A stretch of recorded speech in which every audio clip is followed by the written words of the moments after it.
Hey guys, it's Jocelyn. Welcome back to my channel. In this video today, I'm going to be showing you how I did this Valentine's Day look on my cousin. So let's get straight into it. So the first thing we are going to be doing is prepping the natural nail, and how I do that is I put my drill on the lowest setting. I use a fine sanding band, and then all I do is I go around the cuticle area a few times.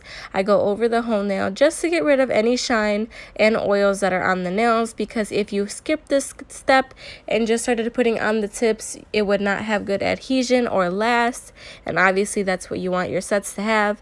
So you're not putting a heavy hand on this, you're not hurting the client in any way if you're doing this very lightly, because I know a lot of people are scared to do this, and I know at my nail school they were very against this, which I didn't understand because it is a very fast and effective way to prep the nails. None of my clients come back with damaging if you use this the right way. I don't see a problem with it. Just make sure your drill is on the lowest setting and you are going over the whole nail so light.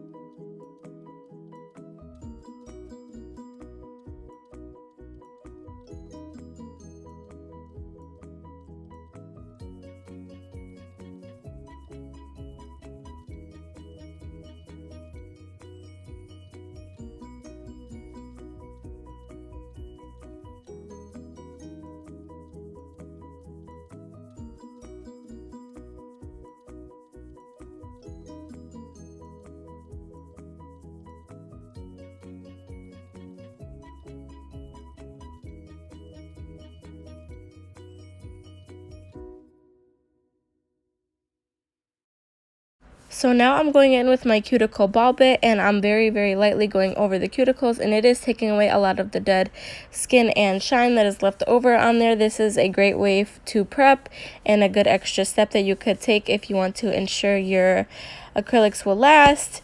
And I have found that doing this does make my sets do last longer. And I just got this from Amazon, but you can honestly get them anywhere. I'm honestly not sure what this is called, but I did get it with a set, and I believe in my last tutorial I put all of my links down there, which I will do with this one too. So now we are going to be applying the tips, and I always just dust off the nails real quick just to get it out of the way. So I use a KDS glue, and I have found that this one is the best one. I just got them off of Amazon, and I also got these tips off of Amazon, which were the best ones that I found to have used so far. I like how they are long and clear and narrow kind of already, because a lot of my clients do like the tapered square coffin-ish shape, and I don't have to do much filing with this, so I found that it is more effective with my time, and I just think it makes the outcome look way nicer. So I just do this step to all of 10 nails. And if you are ever indecisive about when applying the tips, if you are too small or in between two big sizes, just go up one, because you can always file it, where if you used a smaller tip it could very much pop off easier, and obviously you don't want that.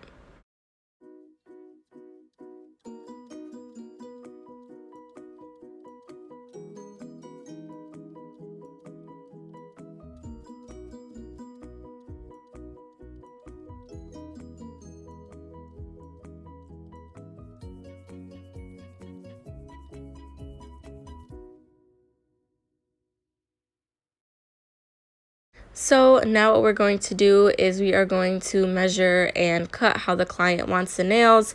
My cousin is so used to long nails, but since she got a new job and she types all day, she couldn't have them very long, which we were both sad about. And a lot of people ask me why I don't really like doing short sets, or why I don't offer them. And everyone is different. Everyone is comfortable with what they can do. I do not feel as comfortable doing short sets as I do long ones, just because I feel like most of my clients from when I had started had always gotten longer sets, so that's why. And I just feel like you can see and really work more with art wise on longer sets. But don't get me wrong, there are nail techs who do shorter nails that do a great job. I'm just not one of them, so I'm just not going to put myself in the position to mess up anyone's short nails. So now after this, we're going to just be measuring them up and seeing if we need to cut or shorten any of them. And from here on out, you just want to make sure the client's hands are next to each other when you do this. I know a lot of people always get upset about this part because obviously the clients do want your nails to be exactly the same length, but like eyebrows, they are sisters, not twins. So if you don't get them the exact same length, it is okay, because you can always go back and file later. So now we are going to go in with our 80/80 grit file. I get these from Sally's, but I'm sure you can order them off of Amazon or any other nail site. So all I do for each nail is you want to make sure the nail is looking straight on from your head. And this way I found that I've gotten a better, more straight look, so I don't have to file much later. So I just go side from side, straight up and down, and then I hold the left and the right side of the nail, and I just do the center of the nail, and I found that this gives it the best sharpness. And remember, you are going to go back and file later, so if you are a beginner and you're upset because you didn't get that perfect look before application of acrylic, it is totally okay, because you can always go back and fix it. But when you get better and you see yourself improving, this is a good way to save time.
Okay, so now that we've filed, we are going to prep the nails for application.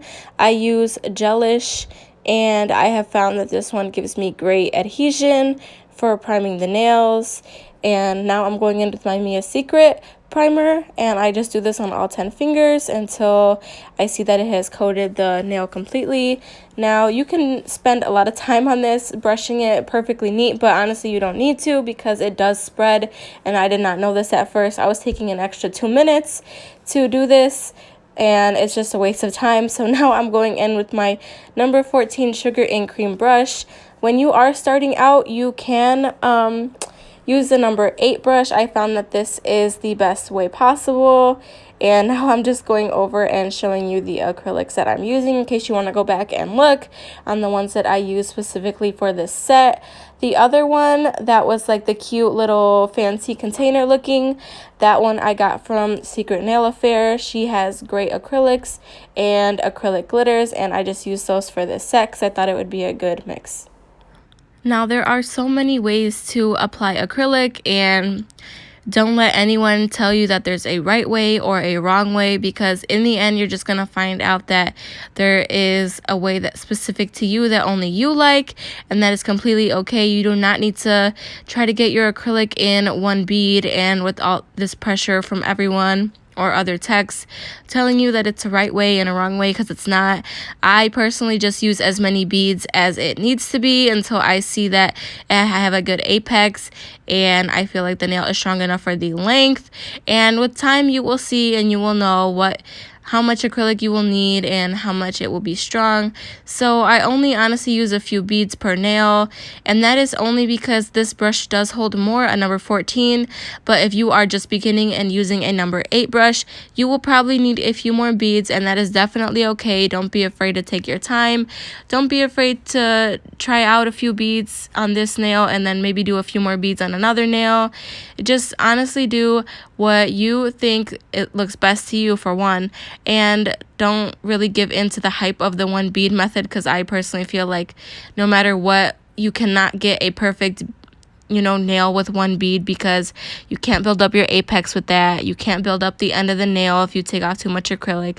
So that's just another thing to consider in the nail world, where there will be a lot of people telling you that there are right and wrong ways, when there are so many different ways to do one or two things, such as application or filing or prepping or anything, and you just have to find the one that goes well with what you want to do.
So now we are going back in with our 80/80 grit file, and all I do, like how I did when we were using the tips, I just do side to side, and then I hold the sides, and then I just do the bottom, and then I kind of flip it around sometimes here and there just to make sure I'm still getting a straight look and crisp look.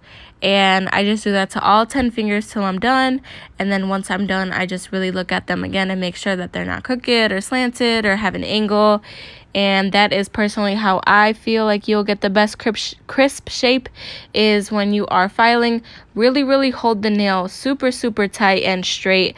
That is how you get that crisp look that everyone really wants. Whereas if you were at an angle, they will come out slightly crooked, and obviously you don't want that.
So now we are going in with our ceramic drill bit, and I got this from Amazon, and I have found that these work better than the metal ones. And all I'm doing is I go around the cuticle part a few times just to seal it off really good, and then I go over the whole thing making sure it's nice and smooth, and then I go under it, and I just repeat this on all 10 nails. It is not a difficult step. I know when I was first starting out nails, I was really overthinking and overlooking into it, and my sets were not lasting good. I found honestly that the less work I do, the more lasting my sets are actually. And maybe this is because that I've improved my skills in acrylic application, but I feel like maybe when I was looking too much into it, that's where I was messing up. So all you have to do is go around the cuticle and seal it a few times, go over the whole nail, maybe clean up underneath if you have some leftover acrylic, and that is literally all you have to do.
Now all I do is I just give my clients a type of scrub and I have them go wash their hands and all the dust that they have off, and I find that this works better when you are applying your top coat.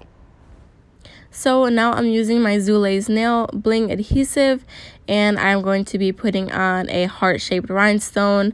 I honestly couldn't tell you where I got this from. I got it a long time ago, but I am pretty sure that you can get it from any of the big name Swarovski sellers.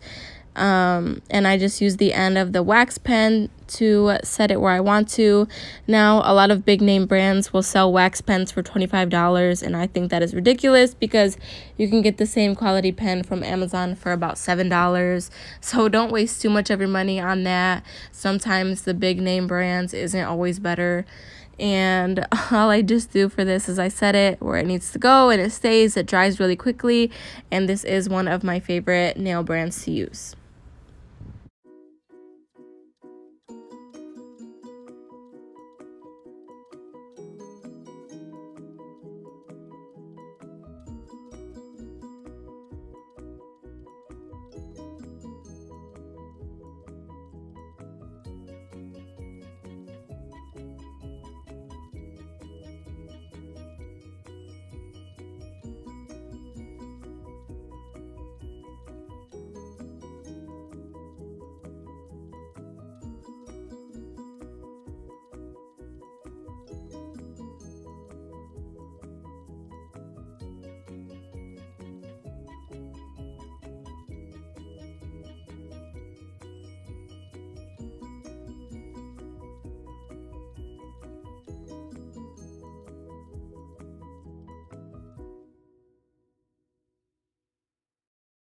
So now that I am done putting on all my extras on top, I'm going to be using my Valentine Beauty Pure no wipe top coat. And I love no wipe top coats because if you've ever used any other brand that you've had to wipe off, I just feel like it takes a lot of the shine off, and it is obviously it's going to be sticky after, but I just feel like taking off the shine is so annoying. And after these cure, they are ready to go, and I have honestly found that this one works the best out of all the ones that I've used. I just feel like it lasts super long, it's super shiny, and in my opinion it's the best one to use. So I always keep these stocked up because it is, like I said, the only one that I've used. I've pretty much been using this since the beginning, and not once has it ever failed me. If anything, it has saved a bunch of things on my sets, believe it or not. So this is a really good thing to invest in. I think a bottle is maybe $20 or $18, which, yeah, sounds like a lot, but I mean, that's how much a gel polish is anyways, and I don't even use that anymore. My sets are strictly acrylic, so this is a good investment. So after we cure each hand for 30 seconds, we are going with our D&D cuticle oil, and all we do is rub it around and give the clients a little massage around just to get rid of any excess oils or dirt, and it helps rejuvenate the cuticles again, and they look really nice in pictures, so I always add a little extra. And that is pretty much it for this set, and I hope you guys liked this video, and as always, don't forget to like and subscribe. Tell me what kind of videos you would like to see next, and I will see you guys next time.